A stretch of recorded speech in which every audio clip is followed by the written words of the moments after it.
o arrebatamento da igreja, ok?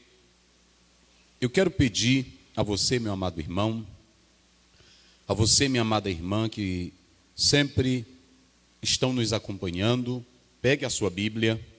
Eu estou aqui para anunciar a palavra. Eu não estou aqui para impor a minha crença a você. Mas como diz a própria Bíblia, examinai vós mesmos, como está lá em João 5,39. Então é dever do cristão examinar tudo o que o pastor prega, tudo o que o professor de teologia ensina. É importante você analisar. Só que eu quero dizer, a crença na Bíblia é o fundamental, ok? E antes de nós entrarmos aqui no texto, eu já vou deixar aqui aberto o texto para nós meditarmos nele. Daqui a poucos minutos estaremos explorando esse texto. Mas eu quero dizer aos nossos irmãos, antes de começarmos a análise propriamente do texto, eu quero dizer 5 coisas sobre o ensino do futuro, chamado de escatologia. Escatos, né? Você pode analisar que essa palavra ela é grega e trata sobre a doutrina das últimas coisas. Trata da questão da ressurreição, da volta de Cristo, da grande tribulação.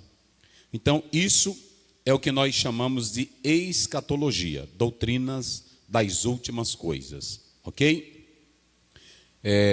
Escatos, vocês sabem, e logia, estudo, escatos últimos, é assim que tem essa definição, ok? Mas eu quero, antes de nós entrarmos nesse assunto, falar 5 coisas importantes. A primeira coisa que eu quero falar são sobre os 9 pontos. 9 pontos da escatologia. Não esqueçam mais isso. O Urd, ele faz essa definição, esse apanhado dos 9 pontos da escatologia. Interessante que ele pontua. Primeiro, o arrebatamento. Segundo, ele pontua o tribunal de Cristo. Terceiro, as bodas do Cordeiro. Quarto, a grande tribulação. Quinto, ele trata sobre a revelação de Jesus Cristo. Sexto, a batalha do Armagedon. No sétimo, o juízo dos gentios. No oitavo, o milênio. E em nono lugar, o grande trono branco. Domingo, eu estarei falando sobre o grande trono branco. Mas a escatologia, ela se apresenta nesses 9 pontos que estamos apresentando aqui. Ok? Eu quero que você não esqueça mais isso. 9 pontos. Vou repetir de novo para que você memorize. Primeiro ponto, arrebatamento. Segundo ponto, tribunal de Cristo. Você vai encontrar isso lá em 1 Coríntios capítulo 3. Tribunal de Cristo. O arrebatamento fala da igreja ser arrancada da terra. O tribunal de Cristo, ele não trata de um tribunal para salvação ou para condenação. É um tribunal para julgar aquilo que cada um fez, que teve a oportunidade de fazer e servir ao Senhor com os talentos que Deus lhe deu, ok? Nós temos as bodas do Cordeiro, que na verdade nós sabemos que você, quando lê Apocalipse 19, lá pelo versículo 7, você vai ver isso. Trata do casamento entre Cristo e a igreja. Você tem a grande tribulação, que é outro ponto que nós estamos falando. O quarto ponto. O quinto, a revelação de Jesus Cristo. No sexto ponto, a batalha do Armagedon. No sétimo ponto, nós vamos ter o julgamento ou o juízo dos gentios. É aquela questão que vai haver entre as nações que vão entrar para o milênio e quem não entrará. E aquela questão dos irmãos, que se trata dos judeus, como está lá em Mateus. Você vai ler Mateus, capítulo 25, do versículo 31 a 40, você pode ler lá, ok? E aí você tem, em oitavo lugar, o milênio, e em último lugar, você tem o grande trono branco, ok? esses assuntos, eles fazem parte da escatologia. A segunda coisa que você, querido irmão, querida irmã, precisa ter é quanto às 6 interpretações da escatologia. Eu quero pedir aqui que você que me escuta, você que me ouve, talvez você é presbiteriano, talvez você é adventista, talvez você é um assembleiano, talvez você é um católico, e cada uma dessas correntes, elas seguem uma linha de interpretação. Então, estou falando de 6 interpretações. Por que eu quero falar isso aqui? Porque, às vezes, você me vê pregando aqui, e eu já disse, eu sou pré-milenista, eu sou pré-tribulacionista. Essa é a visão da Assembleia de Deus. Mas existem igrejas que elas não são pré-tribulacionista nem pré-milenista, seguem outra linha. Quando eu falo de pré-milenismo, é que nós da Assembleia de Deus, particularmente eu, acredito que vai haver um milênio literal, mas ele só vai acontecer. Primeiro, tem que haver o arrebatamento, depois vai haver a separação entre 7 anos de festa no céu, 7 anos de tribulação na terra, ok? Quando estiver no término dessa tribulação, aí Jesus vai se manifestar para o mundo que não quis a sua palavra, ele vai se manifestar para os judeus. Então nós acreditamos que a igreja não passará pela grande tribulação, por isso que nós somos pré-tribulacionista, cremos que a igreja não passará pela grande tribulação, nós da Assembleia de Deus, ok? Aí nós temos, eu já falei 2, nós somos pré-milenista e somos pré-tribulacionista. Nós acreditamos dessa forma. O milênio vai ser por último, depois do milênio, o julgamento, que é o grande trono branco, e depois a eternidade sem fim. É assim que nós cremos.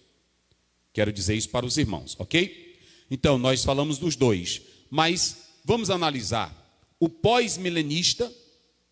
E também nós podemos analisar que esse pós-milenista, eles acreditam que a salvação, ela irá acontecer, a salvação se dará já no final do milênio, mas pela pregação do evangelho, vai haver um avanço, vai haver um crescimento, muitas pessoas vão aceitar a Cristo, e já no finalzinho do milênio Jesus volta, então vai ter a eternidade. Quem é dessa linha do pós-milenismo, acredita dessa forma. Nós já não acreditamos assim, ok? Pós-tribulacionista, os que seguem essa linha de interpretação, eles acreditam que o Senhor Jesus, ele vai se manifestar, ou ele voltará para arrebatar a igreja somente no final da grande tribulação. Interessante que o tribulacionista, ele crê em um milênio literal. Ele crê nisso. Agora, eles acreditam que, na verdade, tem que acontecer primeiro a grande tribulação. Então, a igreja, na visão deles, ela passará pela grande tribulação. Nós temos o mid-tribulacionista, ou também conhecido como mesotribulacionista, que eles acreditam também em um milênio literal, mas eles creem que a igreja será arrebatada no meio da grande tribulação, ok? E aí você tem, por fim, os amilenistas. Esses amilenistas, eles são chamados daqueles que interpretam de modo espiritual. Eles dizem que a igreja já vive o reino, eles dizem claramente que a igreja já passou por toda a grande tribulação, ou que está vivendo a grande tribulação. Então, vocês podem observar que cada uma tem uma linha de interpretação. Eu estou apresentando 6. Agora eu quero falar a você que me escuta. Se você é um crente, não importa a sua denominação, seja assembleiano, seja batista, seja metodista, seja quem for. Se você é um crente e tem uma linha de interpretação diferente da minha, e ataca o outro porque ele prega uma linha de interpretação, porque eu já falei aqui que essas correntes aqui, elas se divergem só nas interpretações, mas não negam a Jesus. Já gravei isso aí, não já? Elas não negam a Jesus. Então quer dizer isso, quando você, que diz que é um crente, ataca um irmão, chamando ele de mentiroso, que ele está pregando não é a verdade, você já não é servo de Deus. Porque a nossa divergência, ela está sendo aqui apenas uma divergência, sabe do quê? Apenas uma divergência de interpretação.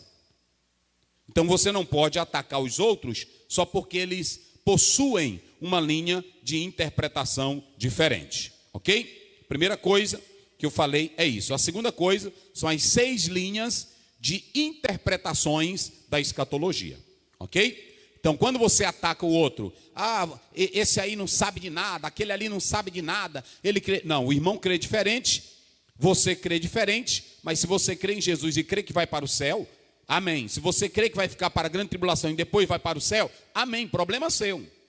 Agora, nós, assembleianos, acreditamos dessa forma. Agora, atacar o outro, dizer que ele é mentiroso, que não é a verdade, você já não é crente. Você não tem nada de Deus.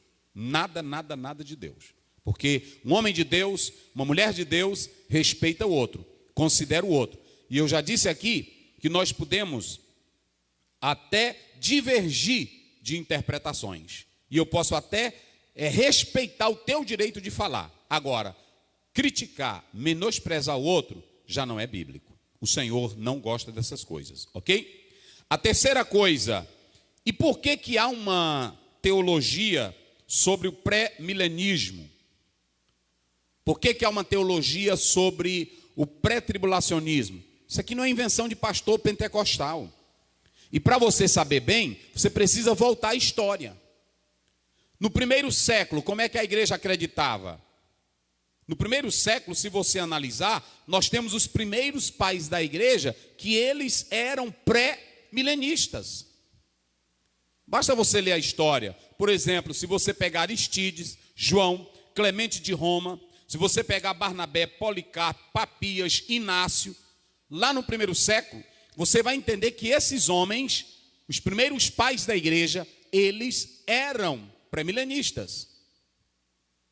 Quando você vem para o segundo século, você vai ter Justino Marte, você vai ter Melito, Irineu, Tassiano, Hipólito, Tertuliano, Potinos, todos eram pré-milenistas.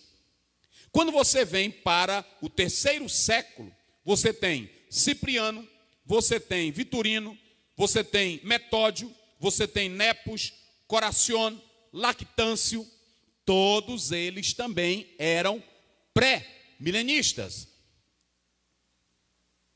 Mas por que mudou? Se você analisar a Bíblia, o próprio Paulo acreditava que Jesus ia voltar naqueles dias.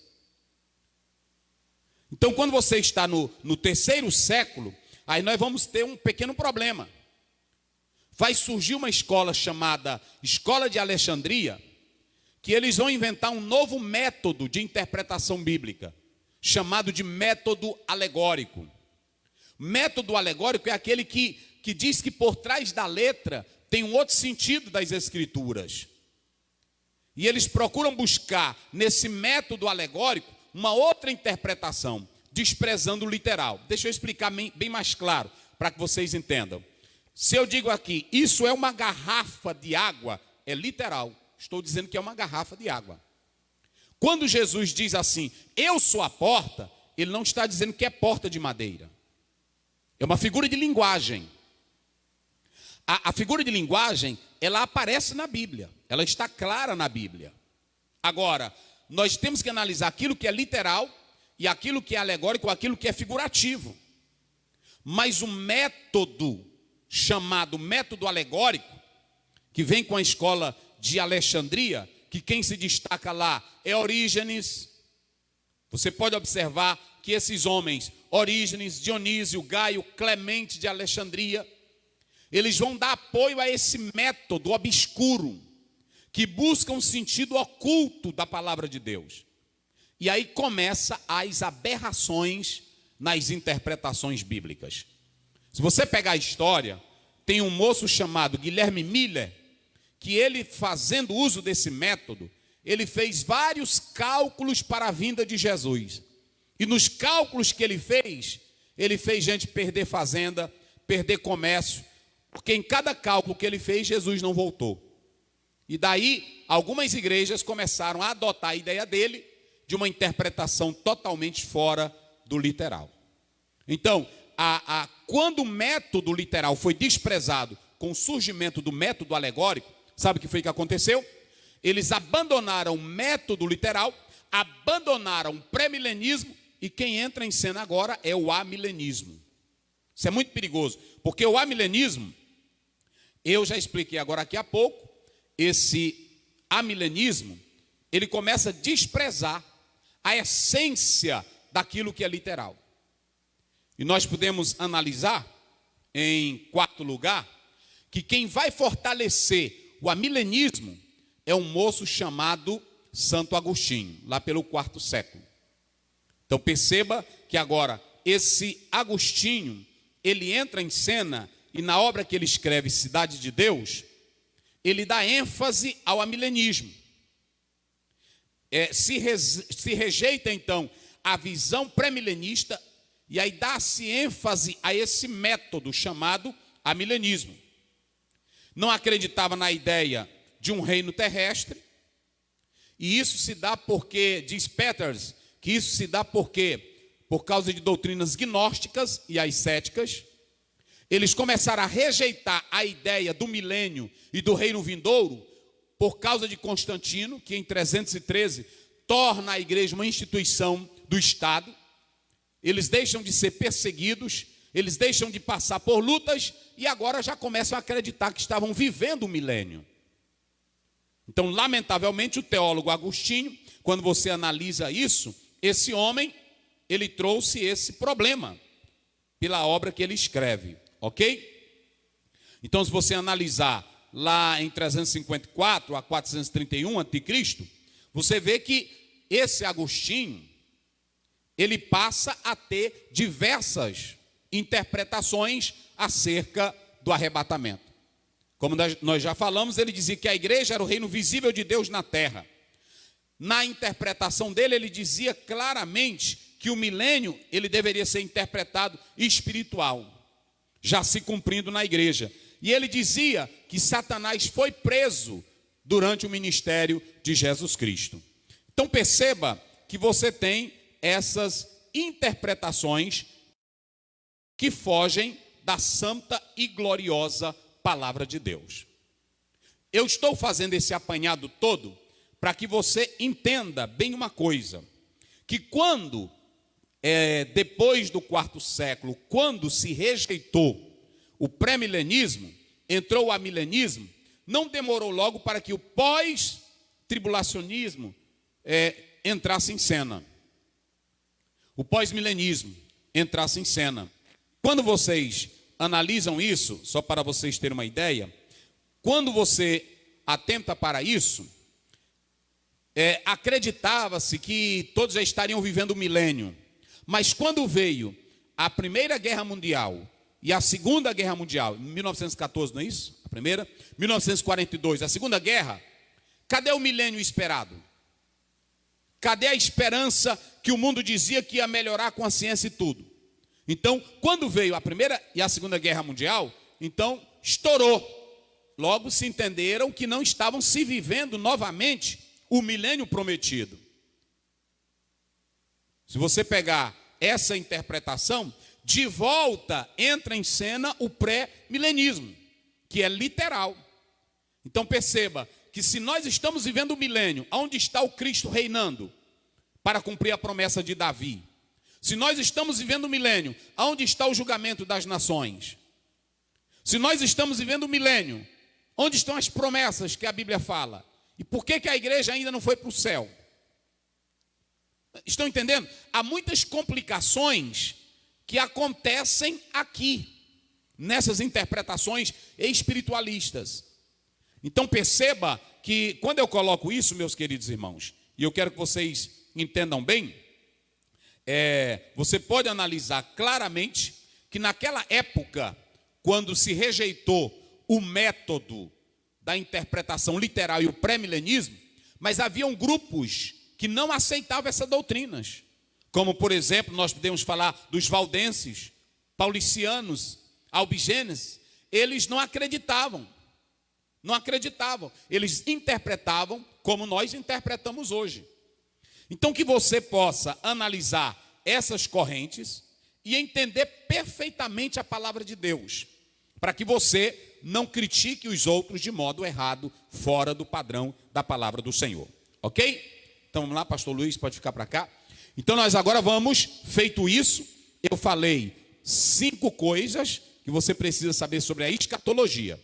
E agora, em prosseguimento, eu vou falar sobre o arrebatamento da igreja. Eu quero que vocês atentem bem para isso. E eu vou começar com um texto bíblico. Abre aí a sua Bíblia, vamos lá. 1 Tessalonicenses, capítulo 4, versículo 13 a 18. Falar do arrebatamento é motivo de alegria para nós que somos salvos. Posto que o arrebatamento é a mola, é a esperança que move a igreja.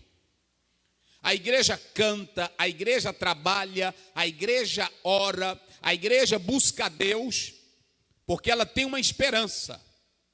A esperança de que em qualquer momento, a qualquer hora, Jesus vai voltar. A nossa busca pela santidade e pela pureza espiritual. O nosso trabalho com prazer e alegria na obra. É porque sabemos que Jesus vai voltar.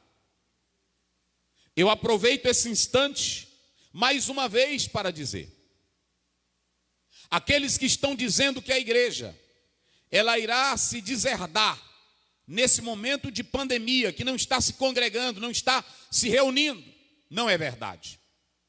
Porque o que move a igreja é a esperança na vida eterna. O que move a igreja é a esperança na vinda de Jesus Cristo. O que traz alegria para a igreja é a certeza de que Jesus vai voltar. O arrebatamento é uma promessa de Deus. O arrebatamento é uma promessa bíblica. E o crente se santifica em Cristo, ora, jejua, lê Bíblia, trabalha, se congrega, dizima, oferta, porque ele sabe que a volta de Jesus há de acontecer. Então, quando você analisa isso, nós podemos analisar que a maior esperança da igreja é a volta de Cristo. Quando você abre a sua Bíblia, em Atos capítulo 1, versículo 11, varões galileus, porque estáis assim olhando para as alturas, da mesma forma que vocês estão vendo ele subir, ele há de descer. Os anjos falaram isso. João 14, 3. E quando eu for preparar lugar, eu voltarei e os levarei para mim mesmo, para que onde eu estiver, estejais vós também. Filipenses 3:20. A nossa pátria está nos céus, de onde aguardamos o nosso Senhor e Salvador Jesus Cristo. Hebreus 9:28. Assim como ele apareceu a primeira vez para tirar os pecados de muitos sem pecado, ele aparecerá a segunda vez para nos levar para o céu de glória. Essa é a esperança do crente, é a esperança do salvo, a volta de Cristo, o arrebatamento da igreja. Então eu estou mostrando biblicamente que o arrebatamento há de acontecer. Ok? O texto que nós lemos, queridos, é muito importante atentarmos para ele. Nós podemos dividi-lo em 3 pontos. Primeiro, o apóstolo São Paulo, ele recebe de Timóteo a informação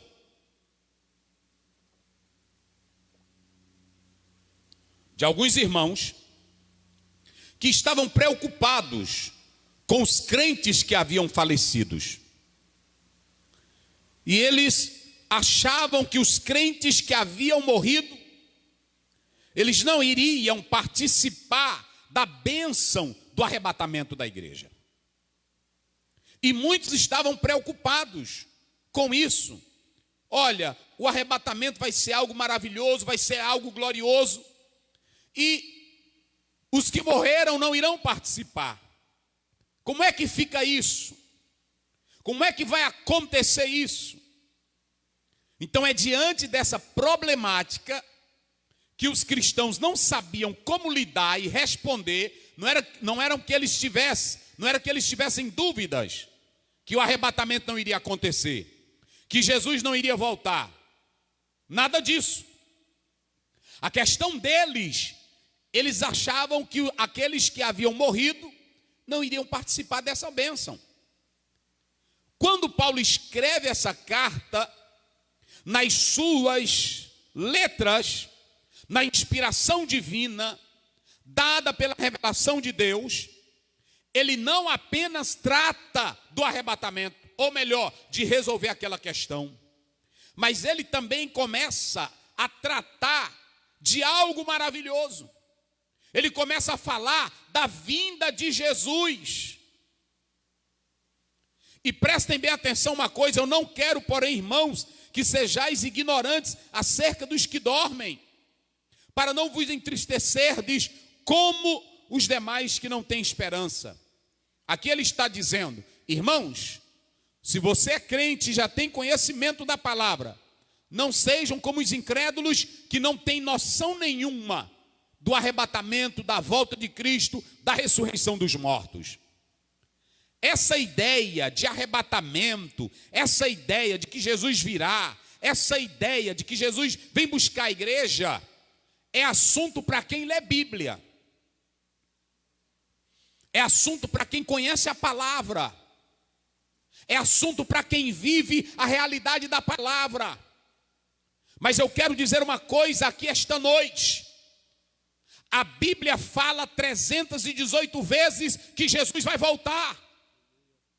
Ainda que macumbeiro, feiticeiro, ateu, incrédulo neguem essa realidade, nós não estamos nem aí para isso. O arrebatamento é bíblico. E é isso que anima a igreja. É isso que leva a igreja a estar fiel. Jesus vai voltar para levar o seu povo para a glória. Oh, glória a Deus. Então Paulo diz, eu não quero que vocês vivam como aqueles que não têm esperança. Tem pessoas lá fora com ela não, que se besta. desesperam Tá quando o outro morre. E ele falou também que Se acabou tudo. tem Agora, um o dos crente rins dela que está salvo, muito ele ruim. sabe que quando um Ele crente falou que tem um morre, rins dela que está muito ele ruim, vai para entendeu? o paraíso. Mas brevemente ele há de voltar. Olha aí, Cleber. Cleber, mamãe disse que daqui a pouco manda Quando um áudio Jesus pra ti vier desse menino buscar a com 5 aí, igreja, viu? ele volta Olha aí, com Cleber. os espíritos Alguém do grupo. daqueles que morreram. Irão procurar Não, meu os irmão, era pra ela mesmo que ela corpos. tava teimando, que ela... Esses corpos serão transformados, como está em 1 Coríntios 15. Aí a Bíblia diz que nós, os que estamos vivos, seremos transformados e subiremos ao encontro do Senhor Jesus nos ares. Então prestem bem atenção uma coisa. Paulo, ele diz que nós que estamos vivos não teremos mais privilégio do que os que morreram. Os que morreram vão ressuscitar. Nós, os que estamos vivos, seremos transformados, subiremos ao encontro dele nos ares. Isso está na Bíblia. E é aqui que eu quero chamar a vossa atenção. Pois se cremos que Jesus morreu e ressuscitou, assim também Deus, mediante Jesus, trará em sua companhia os que dormem.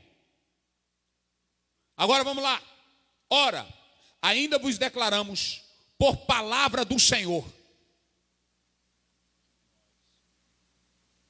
Isto, nós os vivos, os que ficarmos até a vinda do Senhor. Observe que Paulo acreditava que não ia morrer. Paulo acreditava que ia para o arrebatamento. Porque ele diz, nós os que ficarmos vivos. Aí ele prossegue dizendo: de modo algum precederemos os que dormem. Paulo explica que não haverá prejuízo para aqueles que morreram. Os que morreram irão ressuscitar primeiro, irão receber um corpo glorioso, os vivos serão transformados, aí sim é que todos irão ao encontro do Senhor Jesus nos ares. Vocês sabem qual é a maior confusão que surge aqui? É nessa expressão: Jesus virá como ladrão, Jesus virá de noite, Jesus virá nos ares. E tem gente que pega essas expressões e usam elas como se fosse se encaixar só num evento só. E se você não souber fazer a hermenêutica, a exegese disso, vai gerar confusão. Então Paulo, ele está dizendo aqui claramente que aqueles que morreram irão ressuscitar, receberão corpos gloriosos. Nós, os que estivermos vivos, seremos transformados. Que alegria, meu irmão! Agora só vai ressuscitar quem é fiel a Deus e a sua palavra. Quem viveu em plena comunhão com Deus nesta terra. Os que morreram em Cristo, desde Adão até o momento da igreja, aqueles que morreram irão ressuscitar. Porque, leia bem aí, Hebreus 11:40. Deixa eu explicar uma coisa aqui desse texto. Hebreus 11:40. Vamos lá. Hebreus 11:40. Então, todos que morreram em Cristo irão ressuscitar. Os ímpios, os que não serviram a Deus, os que criticaram, negaram a fé, negaram a Deus, negaram a palavra, só irão ressuscitar, e nós vamos falar disso domingo, só na ressurreição do último dia, como está lá em João 11. Vamos lá. 11:40. Isso. Provendo Deus alguma coisa melhor a nosso respeito. Isso. Para que eles, sem nós, não fossem aperfeiçoados. Estão vendo? Os santos do Velho Testamento, os santos da Velha Aliança, eles também vão ressuscitar, porque quando eles viviam a fé lá no Velho Testamento, eles viviam a fé acreditando no Messias que haveria de vir. E quando Jesus morre, o sangue do Cordeiro de Deus, que é Jesus, purificou os pecados deles. Porque eles acreditavam, é por isso que o escritor aos Hebreus diz: sem nós, eles não seriam aperfeiçoados. Então entenda isso.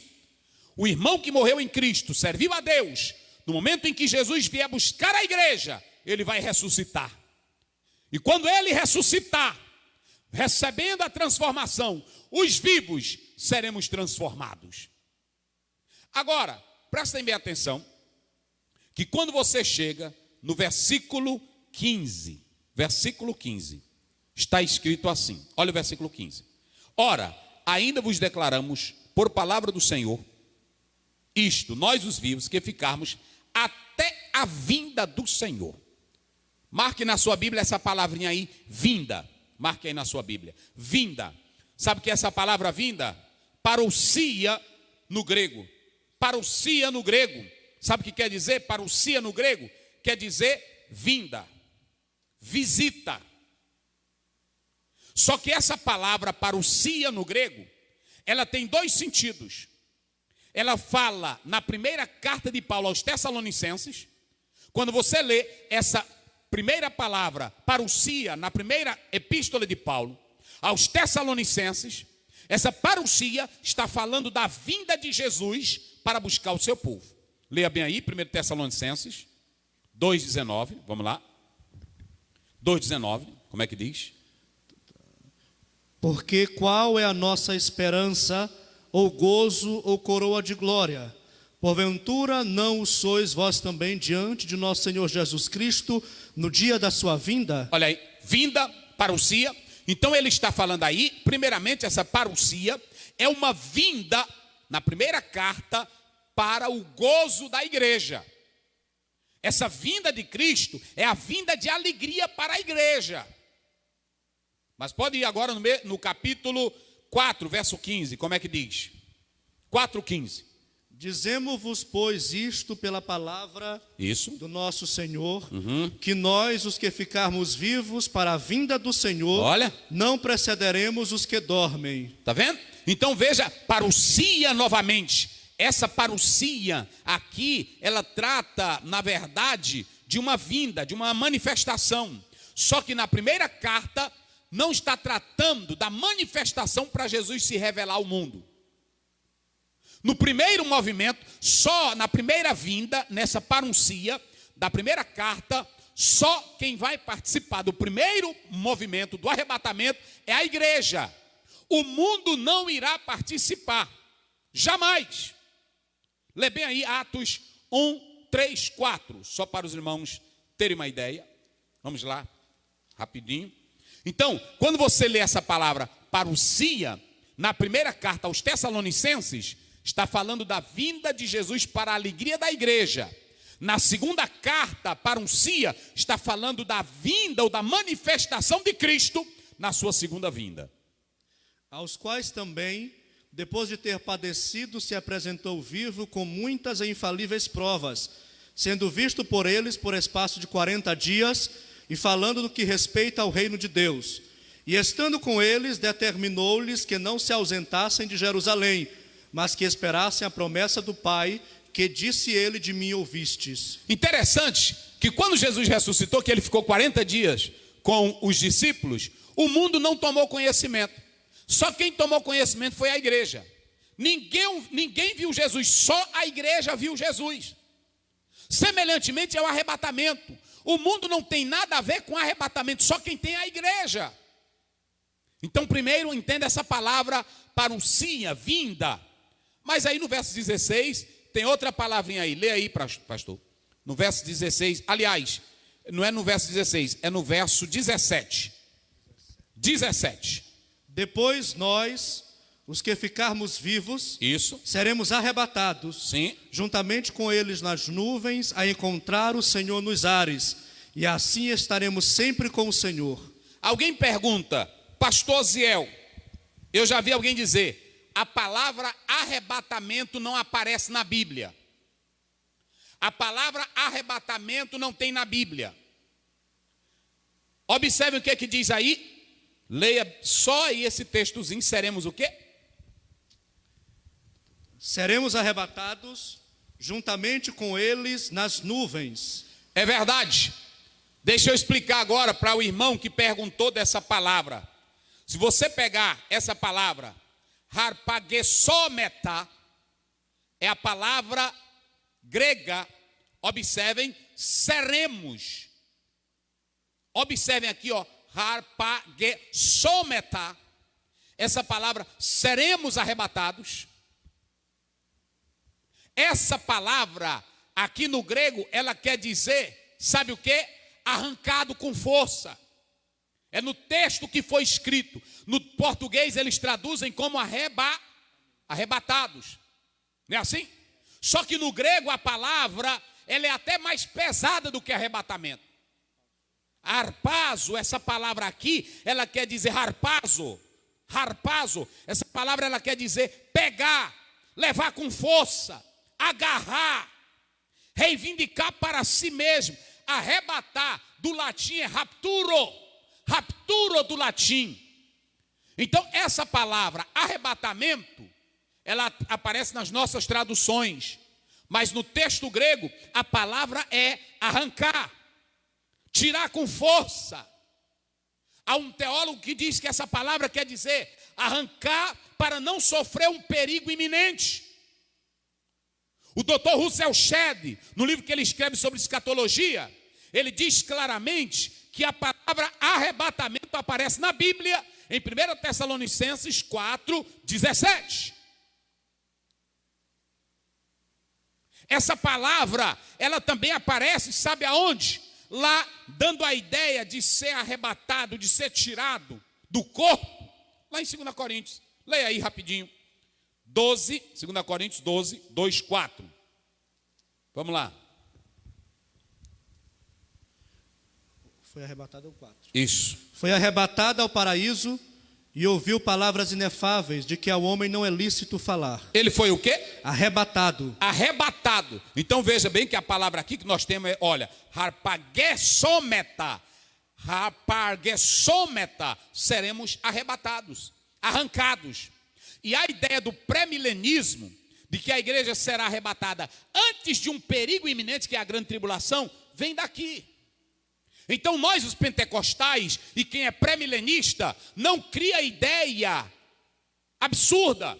E para vocês terem uma noção, o pré-milenismo, o pré-tribulacionismo, são as correntes que têm mais base.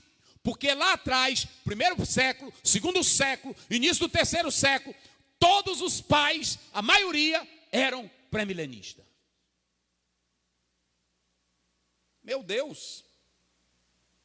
E aqui Paulo, aqui o que eu acho maravilhoso, irmão, o problema é Gordon Fee diz que tem gente que atolda demais a água que ninguém pode beber. O que tem de pessoas querendo saber mais do que a Bíblia, mais do que o próprio Deus, a gente nem conta.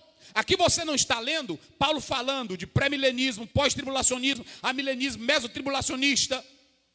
Ele não está tratando disso, ele está dizendo claramente que Jesus vai vir buscar a igreja. E o crente pode ficar feliz, porque quem morreu em Cristo vai ressuscitar. Quem estiver vivo vai ser transformado. E nós subiremos ao encontro dele nos ares.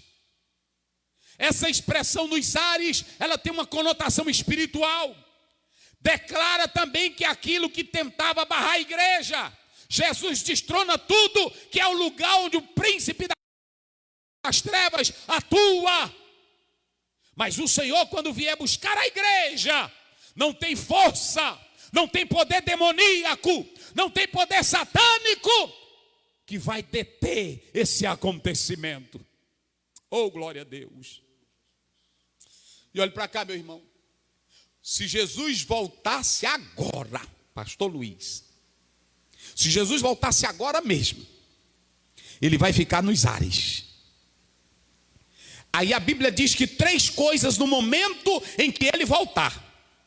Porque você não pode separar esses eventos. Leia bem aí, 1 Coríntios 15, 52.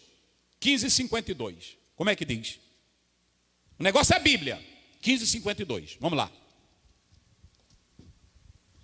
No momento, no abrir e fechar de olhos. No abrir e fechar de olhos. Ante a última trombeta. Parabéns, meu pastor, parabéns. Como é que diz aí?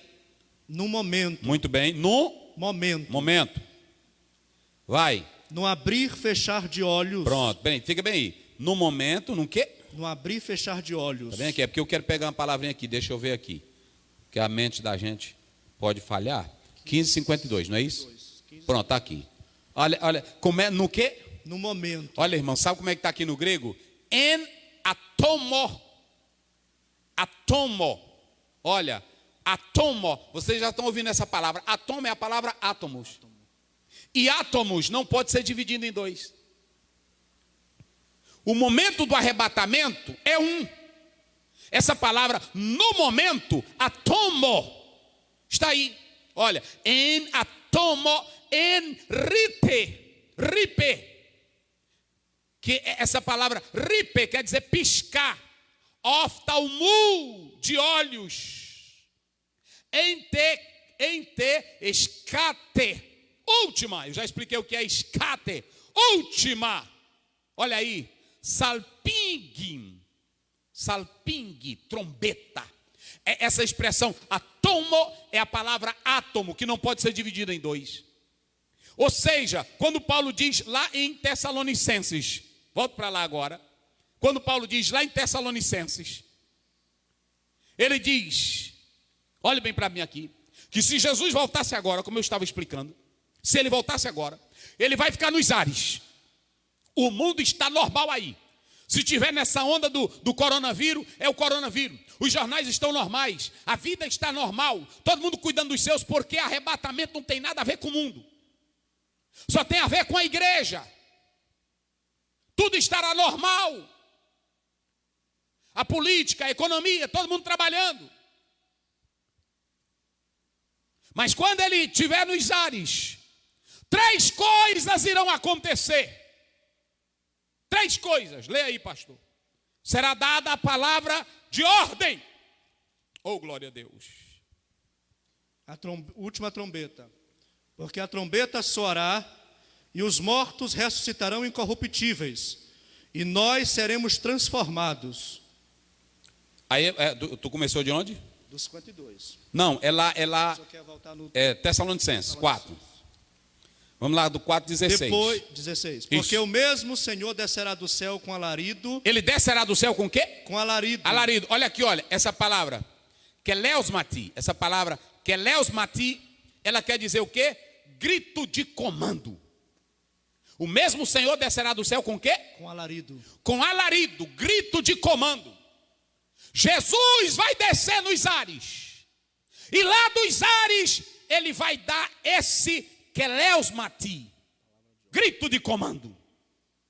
Que aí chama a palavra de ordem. Palavra de ordem. Sabe o que ele está dando? É a palavra de ordem para aqueles que morreram ressuscitar. Oh, glória a Deus. Jesus deu uma palavra de ordem para Lázaro. Se você pegar João 11, a Bíblia diz que ele estava todo enfaixado, da cabeça à planta do pé. Ele estava dentro de um túmulo de pedra. Na boca tinha uma pedra. Jesus disse: tirem a pedra. E quando tirou a pedra, todos ficaram do lado de fora. Jesus deu a palavra de ordem. Oh, glória a Deus. Keleosmati, grito de comando. Quando Jesus grita,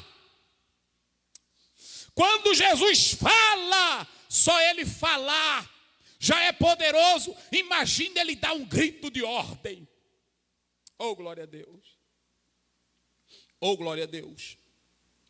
Sabe qual é o grito dele?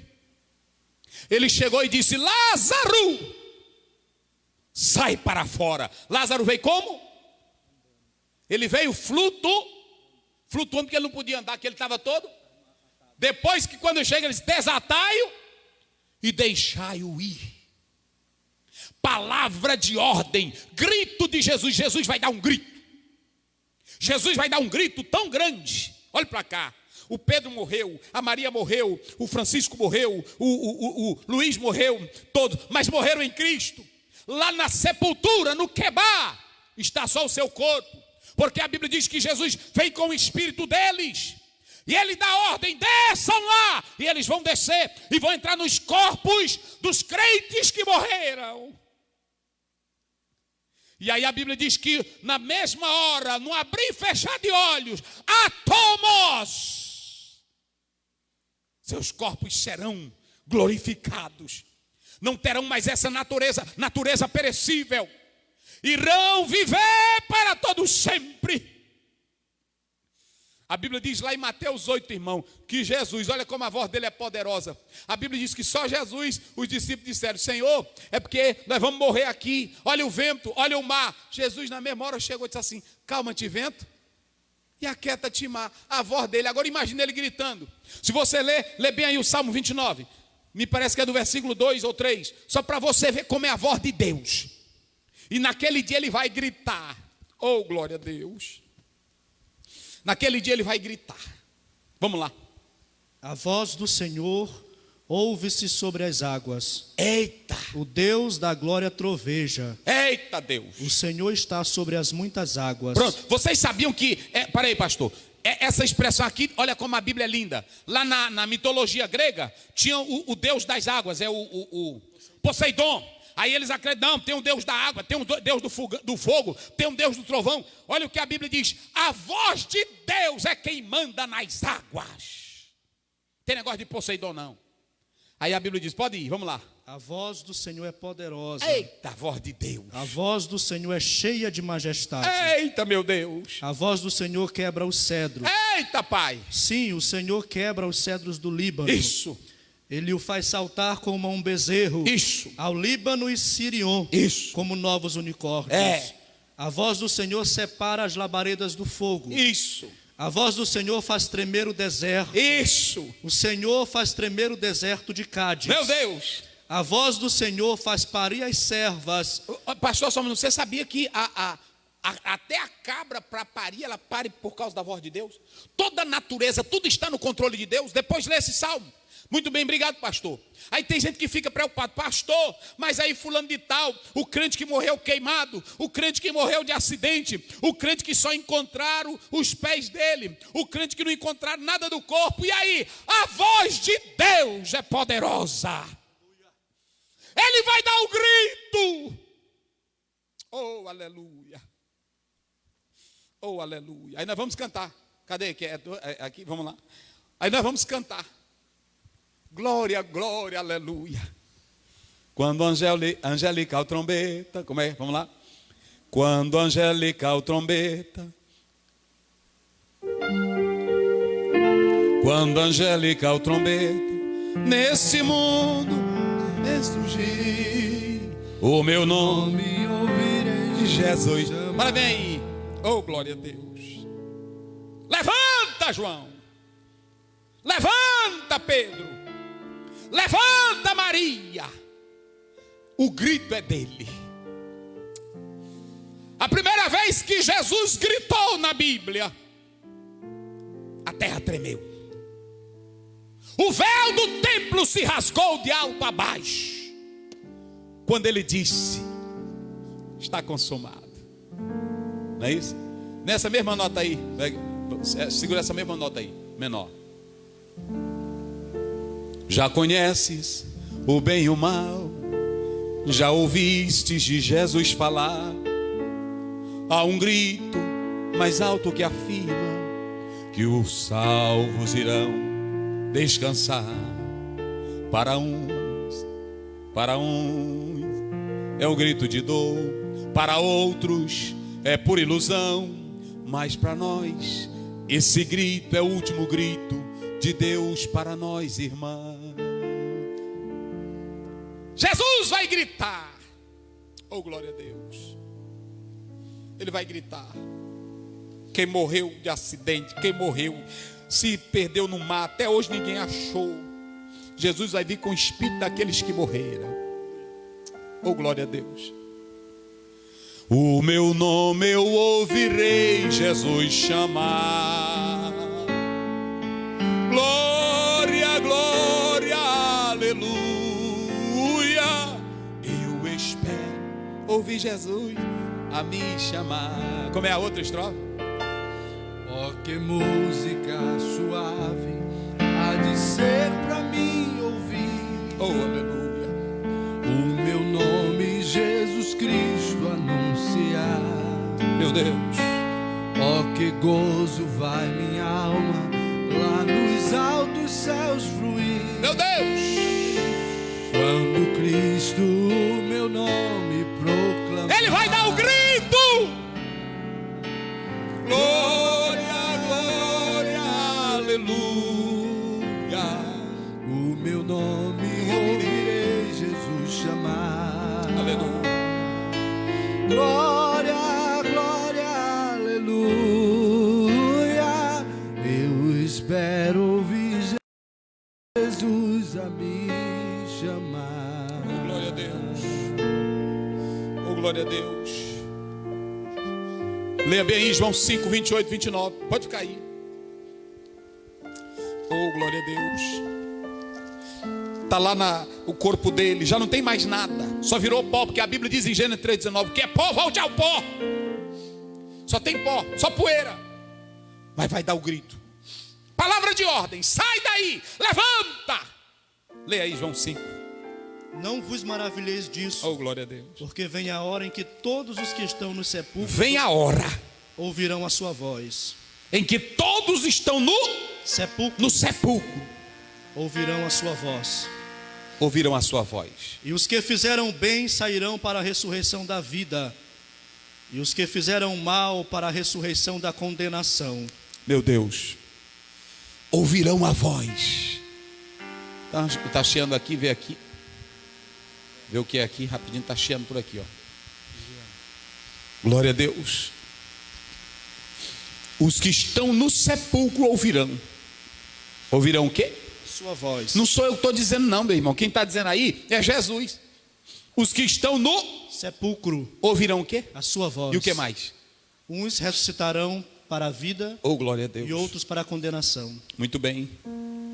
A voz do arcanjo. Há muitos teólogos que têm perguntado, pastor Aziel, e o que seria essa voz do arcanjo? Alguns falam que o arcanjo Miguel, ele que é o único que é mencionado, ele vai vir com Jesus por causa desse grande evento triunfante.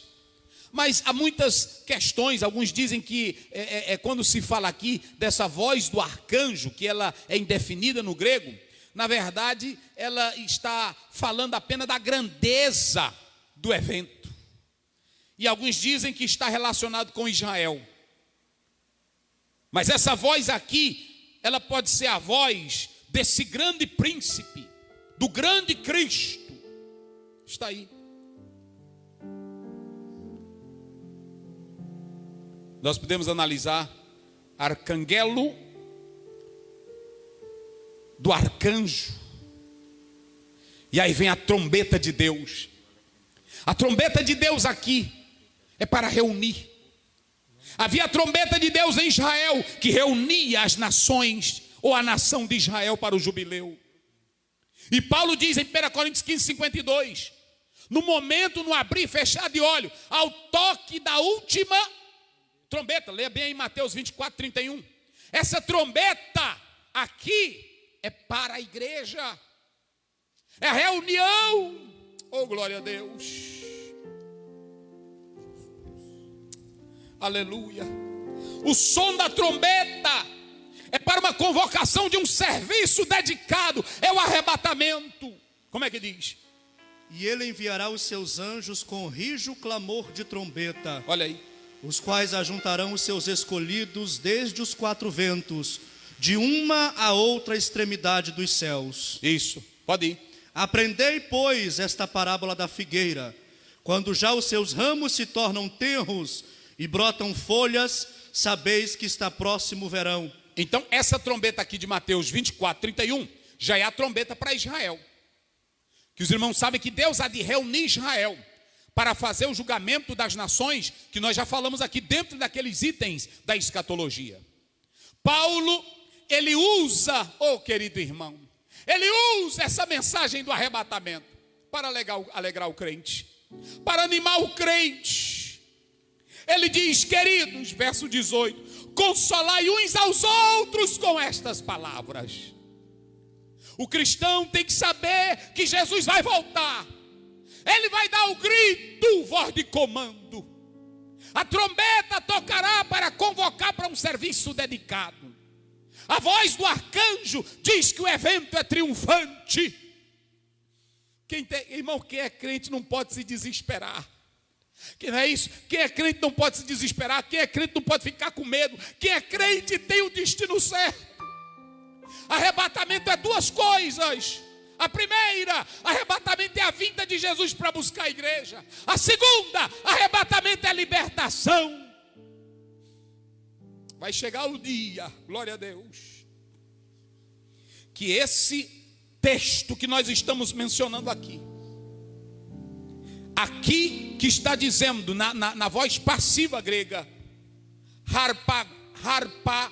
harpagesometa, vocês serão arrancados desse mundo podre, desse mundo de tribulação, desse mundo de angústia, desse mundo vil, desse mundo desgraçado, desse mundo de ódio, de preconceito, de racismo, de pecado. A igreja ela vai ser arrancada antes. E nós subiremos para o céu. Oh glória a Deus. Oh glória a Deus. Oh glória a Deus. Eu coloquei aqui, eu quero rapidinho falar com vocês 4 coisas importantes. Só 4. A primeira, eu já falei o que é o arrebatamento.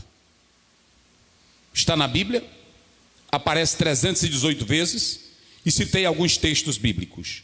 Segundo, os sinais que antecedem. Já algumas vezes eu expliquei aqui que nós temos sinais para a primeira vinda. Mas antes do arrebatamento não acontecerá outro evento. Só depois. Deixa eu explicar uma coisa aqui. Se a igreja for arrebatada agora, ela vai para o céu. São 7 anos de festa no céu e os 7 anos da grande tribulação aqui na terra. A primeira vinda, nessa segunda fase, que é a primeira vinda, que é chamada de arrebatamento, tem a outra palavra que é chamada de revelação. Então você precisa fazer separação entre arrebatamento, que é para a igreja, e revelação. Primeiro só a igreja e os santos que morreram irão participar do arrebatamento. Na segunda fase, que Jesus virá com os seus, é chamado de revelação. Isso é muito importante, porque alguns fazem uma confusão tremenda nisso aí, principalmente aqueles que gostam de polêmica bíblica, que gostam de desfazer dos outros, desfazer da fé do irmão, desfazer da crença, desfazer do arrebatamento. Tem muitos que gostam disso. Eu não acredito assim, eu não creio assim. Mas eu coloco aqui, só para os irmãos terem uma ideia. Primeiro eu falo disso e falo de distinguir o arrebatamento da revelação de Jesus Cristo. Eu quero que o pastor leia aí a palavra do Senhor em Zacarias 14, verso 4. Leia aí rapidinho. Zacarias 14, verso 4. E depois 2 Tessalonicenses 1, 18. Então, primeiro, eu estou falando que é preciso fazer distinção entre arrebatamento e revelação. Arrebatamento é só para a igreja. Só quem vai ver é a igreja. 7 anos de festa do céu vai separar a segunda vinda de Jesus, que é a segunda fase, que ele virá na revelação para todo mundo. Como é que diz aí? Sim, 14, 4. E naquele dia Sim. estarão os seus pés sobre o Monte das Oliveiras, que está defronte de Jerusalém para o oriente. Isso. E o Monte das Oliveiras será fendido pelo meio para o oriente e para o ocidente, e haverá um vale muito grande. E metade do monte se apartará para o norte, e a outra metade dele para o sul. Muito bem. Ele vai colocar os pés dele aonde? No Monte das Oliveiras. Na primeira fase, ele coloca os pés dele no Monte das Oliveiras? Na primeira fase, ele fica onde? Nos ares. Mas, meu pai do céu, eu fico pensando, na primeira fase, ele fica onde? Nos ares. E quer ver? Lê bem aí rapidinho, eu já citei, mas lê lá. Atos 1:11. Atos 1:11. Só para vocês terem uma ideia. Vamos lá. Olha aí a Bíblia. Atos 1:11, como é que diz? Os quais lhe disseram: varões galileus, Sim. por que estáis olhando para o céu? Este Jesus que dentre vós foi recebido em cima no céu, há de vir, assim como para o céu vistes ir. Isso. Ele subiu de onde? Ele estava lá no Monte das Oliveiras. Ele vai ter que vir pisar no Monte das Oliveiras. Na primeira vez, Jesus não pisa no monte, ele fica nos ares. É só ver a Bíblia, meu irmão, analise a Bíblia. Leia aí Mateus 24, 29 e 30, pastor, rapidinho, só para os irmãos analisarem bem. Vamos lá. Só coisa boa, a palavra de Deus. E logo depois da aflição daqueles dias, Isso. o sol escurecerá, Sim. e a lua não dará sua luz. Isso. E as estrelas cairão do céu, e as potências do céu serão abaladas. Então aparecerá no céu o sinal do Filho do Homem, e todas as tribos da terra se lamentarão, e verão o Filho do Homem vindo sobre as nuvens do céu, com poder e grande glória. Aí a segunda fase, depois de 7 anos, eles irão ver Jesus vindo nos céus. Jesus vai se manifestar para Israel e para aqueles que irão crer nele, já depois, no final, na grande tribulação. Aí é que todo olho o verá. É assim que nós cremos. Agora, se tu crê que tu vai ser arrebatado antes, você vai ter algum problema. Porque você vai ter que encaixar tudo isso que na interpretação dos amilenistas não cabe. Não cabe. Nem dos pós não cabe. Charles Hay diz que há muitas interpretações do pós-tribulacionismo que não cabe em Mateus 25, em Mateus 24, não cabe. Vários episódios, eles vão ter que encontrar alguma coisa para encaixar, porque não dá na interpretação literal. Estão vendo como é as coisas? Então, é preciso entender arrebatamento para a igreja. A segunda fase é a segunda manifestação, que ele vai vir depois de 7 anos, no final da grande tribulação, é que ele vai se manifestar para todos. É assim que a minha Bíblia fala. Agora, quero dizer uma coisa, se você interpreta de outra maneira, eu respeito a tua interpretação. Agora dizer que tu não sabe de Bíblia, que tu não sabe nada, isso aí já é falta de caráter, falta de respeito, falta de temor a Deus e da palavra do Senhor Jesus. Então, feito isso, distinguindo o que é arrebatamento, distinguindo o que é revelação, vamos para outra coisa. Eu coloco aqui, coisas que irão acontecer no dia do arrebatamento. Eu falei agora há pouco que se Jesus voltasse agora, nós teríamos essas três coisas: o toque, o grito de comando, o toque da trombeta e a voz do arcanjo. Não é isso? Três coisas maravilhosas que irão acontecer. E o apóstolo São Paulo, ele diz que nesse mesmo período, nesse instante, vai acontecer a ressurreição dos mortos, transformação dos seus corpos e a glorificação e transformação dos que estão vivos. Terminou isso, nós subiremos ao encontro do Senhor Jesus nos ares. Querido irmão, creia nessa palavra, medite nisso. Eu estarei depois disponibilizando todos esses estudos com referências no nosso blog, e quem quiser acompanhar as leituras. Aqui, além da leitura da Bíblia, que eu amo e é singular, nós temos todas essas pesquisas dessas correntes com suas interpretações. Agora, o mais maravilhoso não é discutir, é crer que ele vai voltar. Tem aí mais um? Vamos lá. Glória a Deus.